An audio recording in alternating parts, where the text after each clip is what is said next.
شفيع آمنا برسول الله حسبي ربي جل الله ما في قلبي غير الله نور محمد صلى الله حق لا إله إلا الله تاج الأتقياء نبيا തൗറാത്തും പുകഴിന്റെ നബിയാം തങ്കമലൈ ത്യജിച്ചേ നബിയാം ആമന്നാ ബിറസൂലില്ലാഹ് ഹസ്ബി റബ്ബി ജല്ലല്ലാഹ് മാ ഫീ ഖൽബി ഗൈറുല്ലാഹ് നൂർ മുഹമ്മദ് സല്ലല്ലാഹു حق لا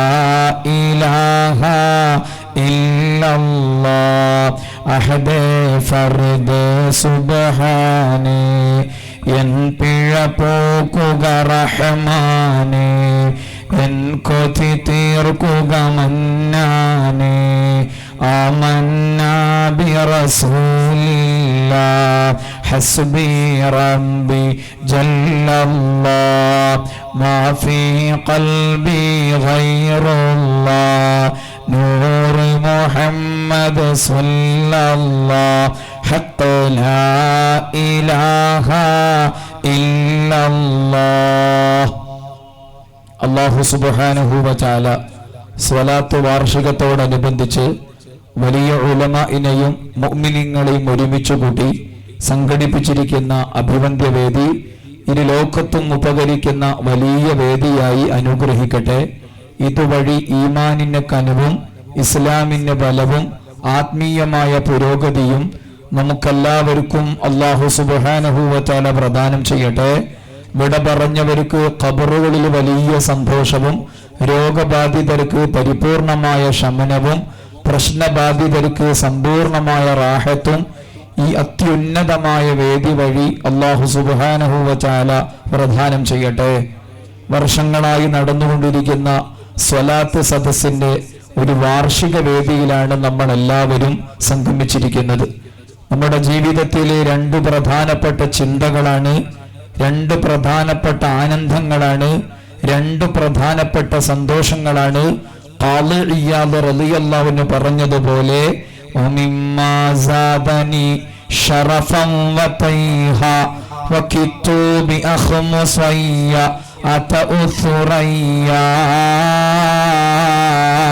ദുഖൂലി തഹ്ത قوليك يا عبادي وأن صيرت أحمد لي نبيا. ഓരോരുത്തരുടെയും ജീവിതത്തിലെ ഏറ്റവും വലിയ രണ്ട് ആനന്ദങ്ങളാണ്, ഏറ്റവും വലിയ രണ്ട് സന്തോഷങ്ങളാണ്. ഞാൻ അല്ലാഹുവിന്റെ അടിമയാണ്, ഞാൻ നബി സല്ലല്ലാഹു അലൈഹി വസല്ലമ തങ്ങളുടെ അനുയായിയാണ്. ഈ രണ്ട് ചിന്തകളാണ്, ബോധ്യങ്ങളാണ്. അഥവാ അള്ളാഹുവിന്റെ അടിമയാണെന്ന ചിന്തയും നബി സല്ലല്ലാഹു അലൈഹി വസല്ലമ തങ്ങളുടെ അനുയായിയാണെന്ന ബോധ്യവും, ഈ രണ്ട് ബോധ്യങ്ങളാണ്, ചിന്തകളാണ് ജീവിതത്തിലെ ഏറ്റവും വലിയ ആനന്ദങ്ങളായി, ഏറ്റവും വലിയ സന്തോഷങ്ങളായി ഗണിക്കപ്പെടുന്നത്. അല്ലാഹു സുബ്ഹാനഹു വ തആല അവനോടുള്ള സ്നേഹവും നബി സല്ലല്ലാഹു അലൈഹി വസല്ലമ തങ്ങളോടുള്ള മഹബ്ബത്തിന്റെ മധുരവും നമുക്കെല്ലാവർക്കും അല്ലാഹു തആല പ്രദാനം ചെയ്യട്ടെ. നബി സല്ലല്ലാഹു അലൈഹി വസല്ലമ തങ്ങളെയും അല്ലാഹുവിനെയും സ്നേഹിക്കേണ്ട കോലത്തിൽ ആരെങ്കിലും സ്നേഹിച്ചാൽ അവരുടെ ജീവിതത്തിൽ 10 സംസ്കാരങ്ങൾ, 10 ലക്ഷണങ്ങൾ പ്രകടമാകും. അല്ലാഹുവിനെയും റസൂലിനെയും ആത്മാർത്ഥമായി സ്നേഹിക്കുന്നവരാണോ, മഹബത്ത് പ്രകടിപ്പിക്കുന്നവരാണോ, സ്നേഹത്തിന്റെ മധുരം ഹൃദയത്തിൽ പതിഞ്ഞവരാണോ, ഖാളി ഇയാദ് റളിയല്ലാഹു അൻഹു രേഖപ്പെടുത്തി അവരുടെ ജീവിതത്തിൽ, അവരുടെ ജീവിത സംവിധാനങ്ങളിൽ 10 സംസ്കാരങ്ങൾ, 10 ലക്ഷണങ്ങൾ, 10 അടയാളങ്ങൾ, 10 സ്വഭാവ മഹിമകൾ പ്രകടമാകുന്നതാണ്. അതിലൊന്നാമത്തേത് നബി സല്ലല്ലാഹു അലൈഹി വസല്ലമ തങ്ങളെ പരിപൂർണമായി അനുകരിക്കും. രണ്ടാമത്തേത് അവസാനം പറയാം. മൂന്നാമത്തേത് നബി സല്ലല്ലാഹു അലൈഹി വസല്ലമ തങ്ങളുടെ മദ്ഹ് പാടാനും പറയാനും അത്തരം സദസ്സുകളിൽ സംബന്ധിക്കാനും ആവേശം കാണിക്കും. നാലാമത്തേത്, നബി സല്ലല്ലാഹു അലൈഹി വസല്ലമ തങ്ങളെ കാണണം കാണണം കാണണം എന്ന് ഉത്കടമായി ആഗ്രഹിക്കും. അഞ്ചാമത്തേത്, നബി സല്ലല്ലാഹു അലൈഹി വസല്ലമ തങ്ങൾ എന്തിനെയെല്ലാം സ്നേഹിച്ചിട്ടുണ്ടോ അതിനെയെല്ലാം സ്നേഹിക്കും, ആദരിക്കും, ബഹുമാനിക്കും, മാനിക്കും. ആറാമത്തേത്, നബി സല്ലല്ലാഹു അലൈഹി വസല്ലമ തങ്ങൾ എന്തിനെയെല്ലാം പരിഗണിക്കാതിരുന്നിട്ടുണ്ടോ എന്തിനെയെല്ലാം ഗൗനിക്കാതിരുന്നിട്ടുണ്ടോ അതിനെയൊന്നും ഗൗനിക്കുകയില്ല, അതിനെയൊന്നും പരിഗണിക്കുകയില്ല. ഏഴാമത്തേത്, വിശുദ്ധമായ ഖുർആൻ നന്നായി പാരായണം ചെയ്യും. എട്ടാമത്തേത്, ഭീകരവാദികളെ, തീവ്രവാദികളെ, വർഗീയവാദികളെ പൂർണ്ണമായും ബഹിഷ്കരിക്കും.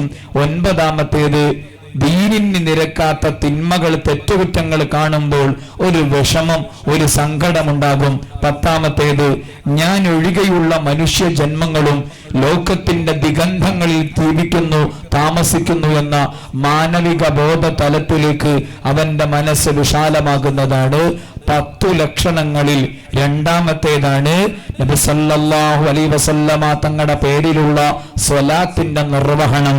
സ്വലാത്ത് ചൊല്ലുക എന്ന് പറഞ്ഞ് സ്വലാത്ത് എന്ന മഹിതമായ കർമ്മത്തെ ഞാൻ പരിമിതപ്പെടുത്തുന്നില്ല, മറിച്ച് സ്വലാത്ത് നിർവഹിക്കുക എന്ന് പറയാനാണ്, ആ പദം പ്രയോഗിക്കാനാണ് ഞാൻ ഉദ്ദേശിക്കുന്നത്. അഥവാ അതാണ് സ്വലാത്ത് എന്ന പ്രയോഗത്തോട് ഏറ്റവും കൂടുതൽ അഭികാമ്യം അർഹിക്കുന്നതും. അല്ലാഹു സുബ്ഹാനഹു വ തആല നബി സല്ലല്ലാഹു അലൈഹി വസല്ലമ തങ്ങളോടുള്ള നിഷ്കളങ്കമായ സ്നേഹം നമ്മുടെ എല്ലാ മനസ്സുകളിൽ അല്ലാഹു തആല പതിപ്പിച്ചു തരട്ടെ. 10 ലക്ഷണങ്ങൾ കേൾപ്പിച്ചു. അതിൽ രണ്ടാമത്തേത്, ധാരാളമായ സ്വലാത്ത് നിർവഹിക്കും. സ്വലാത്ത് നിർവഹിക്കുക എന്ന് പറഞ്ഞാൽ സ്വലാത്ത് ചൊല്ലുന്നത്, സ്വലാത്ത് എഴുതുന്നത്, സ്വലാത്ത് കേൾക്കുന്നത്, സ്വലാത്ത് കേൾപ്പിക്കുന്നത്, സ്വലാത്തിന്റെ സദസ്സിൽ വന്നിരിക്കുന്നത്, സ്വലാത്തിന്റെ ഏടുകൾക്ക് ഖിദ്മ ചെയ്യുന്നത്, ഇങ്ങനെ തുടങ്ങി സ്വലാത്തുമായി ബന്ധപ്പെട്ട എന്തെല്ലാം കാര്യങ്ങളുണ്ടോ അതെല്ലാം സ്വലാത്ത് നിർവഹണത്തിന്റെ പരിധിയിൽപ്പെട്ടതാണ്. ഓരോന്നിനും മഹാന്മാരുടെ മഹിതമായ ജീവിതത്തിൽ നിന്ന് ധാരാളം അനുഭവ കഥകൾ, അനുഭവ ചരിത്രങ്ങൾ എനിക്കും നിങ്ങൾക്കും അടർത്തിയെടുക്കാൻ കഴിയും. റബ്ബേ റഹ്മാനേ റഹീമേ സുബ്ഹാനേ, ആ സ്വലാത്തിന്റെ മധുരം നിറഞ്ഞ, ആ സ്വലാത്തിന്റെ സൗഗന്ധികം നിറഞ്ഞ മനോഹരമായ ജീവിതം ഞങ്ങൾക്കെല്ലാവർക്കും നൽകണേ അല്ലാഹ്. സ്വലാത്ത് നിർവഹിക്കുക എന്നതിന്റെ പരിധിയുടെ ഉള്ളിൽ സ്വലാത്ത് ചൊല്ലുന്നത്, സ്വലാത്ത് കേൾക്കുന്നത്, സ്വലാത്ത് കേൾപ്പിക്കുന്നത്, സ്വലാത്തിന്റെ സദസ്സ് സംഘടിപ്പിക്കുന്നത്, സ്വലാത്തിന്റെ ഗ്രന്ഥങ്ങൾക്ക് ഖിദ്മ ചെയ്യുന്നത്, ഇങ്ങനെ സ്വലാത്തുമായി ബന്ധപ്പെട്ടത് എന്തെല്ലാം ഉണ്ടോ അതെല്ലാം ഉൾക്കൊള്ളുമെന്ന് സാന്ദർഭികമായി ഉണർത്തുകയാണ്. അൽ-ഇമാം ഷാഫിഈ റളിയല്ലാഹു അൻഹു ലോകത്തോട് വിട പറഞ്ഞു. ഷാഫി ഇമാം ലോകത്തോട് വിട പറഞ്ഞതിന്റെ ശേഷം നമ്മുടെ മദ്ഹബിന്റെ ഇമാമാണ് അൽ-ഇമാം ഷാഫിഈ റളിയല്ലാഹു അൻഹു ലോകത്തോട് വിട പറഞ്ഞതിന്റെ ശേഷം പല ആളുകളും ഷാഫി ഇമാമിനെ സ്വപ്നത്തിൽ ദർശിക്കുന്നു.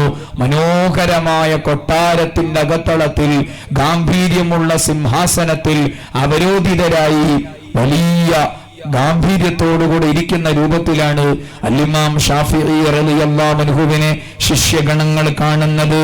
കാണുന്ന സമയത്ത് ഷാഫി ഇമാമിനോട് ചോദിക്കുന്നുണ്ട്, ഇത്രയും വലിയ പദവിയിലേക്ക് നിങ്ങൾ എത്തിച്ച ഘടകം എന്താണ്? ഇത്രയും വലിയ സ്ഥാനത്തേക്ക് നിങ്ങൾ എത്തിച്ച ഘടകം എന്താണ്? ഷാഫി ഇമാമിന്റെ പ്രതികരണം, ഞാൻ എൻ്റെ അർ-റിസാല എന്ന കിതാബിന്റെ ആമുഖ ഭാഗത്ത് ഒരു സ്വലാത്ത് എഴുതി വെച്ചിട്ടുണ്ട്. സ്വല്ലല്ലാഹു അലാ സയ്യിദിനാ മുഹമ്മദിൻ അദദ മാ ദകറഹു ദാകിറൂൻ വഗഫല അൻഹുൽ ഗാഫിലൂൻ. എന്റെ അർ-റിസാല എന്ന കിതാബിന്റെ ആമുഖ ഭാഗത്ത് സ്വല്ലല്ലാഹു അലാ സയ്യിദിനാ മുഹമ്മദിൻ അദദ മാ ദകറഹു ദാകിറൂൻ വഗഫല അൻഹുൽ ഗാഫിലൂൻ, ഈ സ്വലാത്ത് ഞാൻ എഴുതി വെച്ചിട്ടുണ്ട്. ആ സ്വലാത്ത് എഴുതി വെച്ചതിന്റെ പേരിലാണ് ഇത്രയും വലിയ പദവി അല്ലാഹു സുബ്ഹാനഹു വ തആല എനിക്ക് തന്നിട്ടുള്ളത് എന്ന് ഷാഫി ഇമാം അടയാളപ്പെടുത്തുമ്പോൾ റബ്ബേ റഹ്മാനേ റഹീമേ സുബ്ഹാനേ. സ്വലാത്തിന്റെ മധുരം ഞങ്ങൾക്ക് നൽകണേ അല്ലാഹ്.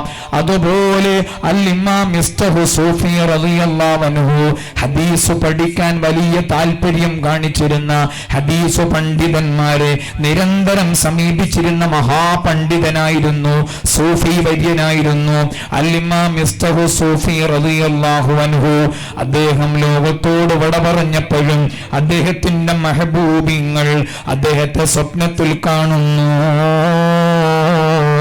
ഗാംഭീര്യമുള്ള കൊട്ടാരത്തിനകത്ത് മനോഹരമായ സിംഹാസനത്തിൽ അവരോധിതരായ അവസ്ഥയിൽ അൽ-ഇമാം മിസ്തഹു സൂഫി റളിയല്ലാഹു അൻഹുവിനെ കാണുമ്പോൾ ശിഷ്യഗണങ്ങളും മെഹബൂബിങ്ങളും സഹൃദയരും ചോദിക്കുന്നുണ്ട്, ഇത്രയും വലിയ പദവിയിലേക്ക് കയറാനുള്ള പ്രചോദനം എന്തായിരുന്നു?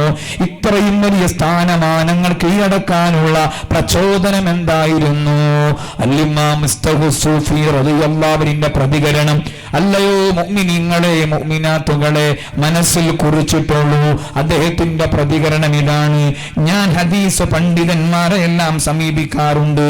ഹദീസ് പണ്ഡിതന്മാരെ സമീപിച്ചുകൊണ്ട് നബി സല്ലല്ലാഹു അലൈഹി വസല്ലമ തങ്ങളുടെ ഹദീസുകൾ ഇങ്ങോട്ട് പറഞ്ഞു തരാൻ ആവശ്യപ്പെടും. അങ്ങനെ ഒരു ഹദീസ് പണ്ഡിതനെ ഞാൻ സമീപിച്ചു, അദ്ദേഹത്തോട് ഹദീസ് പറഞ്ഞു തരാൻ ആവശ്യപ്പെട്ടു. അദ്ദേഹം ഖാല റസൂലുള്ളാഹ് സല്ലല്ലാഹു അലൈഹി വസല്ലം, ഖാല റസൂലുള്ളാഹ് എന്ന് പറഞ്ഞുകൊണ്ട് നബി സല്ലല്ലാഹു അലൈഹി വസല്ലമ തങ്ങളുടെ ഹദീസ് പറഞ്ഞു തരാൻ വേണ്ടി മുതിരുകയാണ്. ഖാല റസൂലുള്ളാഹ് സല്ലല്ലാഹു അലൈഹി വസല്ലം എന്ന് മുത്തുനബിയുടെ പേര് പറഞ്ഞപ്പോൾ അദ്ദേഹം മെല്ലെ സല്ലല്ലാഹു അലൈഹി വസല്ലം എന്ന് ചൊല്ലി. ഞാൻ എന്ത് ചെയ്തു എന്നറിയോ? ചുറ്റുഭാഗത്തുമുള്ള ആളുകളും കേട്ടോട്ടെ എന്ന് കരുതി അവരും നബി സല്ലല്ലാഹു അലൈഹി വസല്ലമ തങ്ങളുടെ പേരിൽ സ്വലാത്ത് ചൊല്ലിക്കോട്ടെ എന്ന് കരുതി ഞാൻ ഉറക്കെ സല്ലല്ലാഹു അലൈഹി വസല്ലം സല്ലല്ലാഹു അലൈഹി വസല്ലം സല്ലല്ലാഹു അലൈഹി വസല്ലം എന്ന് ഞാൻ ചൊല്ലി. ഞാൻ ആ ചൊല്ലിയത് കേട്ടുകൊണ്ട് ആ സദസ്സിലുള്ള ധാരാളം മുഅ്മിനീങ്ങൾ സല്ലല്ലാഹു അലൈഹി വസല്ലം എന്ന് നബി സല്ലല്ലാഹു അലൈഹി വസല്ലമ തങ്ങളുടെ പേരിൽ സ്വലാത്ത് നിർവഹിച്ചു. അതുകൊണ്ട് സ്വലാത്ത് മറ്റുള്ളവരെ കേൾപ്പിച്ചതിന്റെ പേരിൽ, അവർ സ്വലാത്ത് ചൊല്ലാൻ ഞാൻ ആ കേൾപ്പിച്ചത് നിമിത്തമായതിന്റെ പേരിലാണ് അത്രയും വലിയ പദവി അല്ലാഹു സുബ്ഹാനഹു വ തആല എനിക്ക് തന്നത് എന്ന് രണ്ട് ഉദാഹരണങ്ങളാണ് കേൾപ്പിച്ചത്. സ്വലാത്ത് എഴുതിയതിന്റെ പേരിൽ വലിയ പദവിയിലേക്ക് കയറിയ അൽ-ഇമാം ഷാഫിഈ റളിയല്ലാഹു അൻഹു, സ്വലാത്ത് കേൾപ്പിച്ചതിന്റെ പേരിൽ വലിയ പദവിയിലേക്ക് കയറിയ അൽ-ഇമാം മിസ്തഹു സൂഫി റളിയല്ലാഹു അൻഹുവും അല്ലാഹുവേ ആ സ്വലാത്ത് നിർവഹണ വഴിയിലൂടെ ആത്മാർത്ഥമായി സഞ്ചരിക്കാനും അതിന്റെ മധുരം നന്നായി അനുഭവിക്കാനും തൗഫീഖ് നൽകണേ അല്ലാഹ്.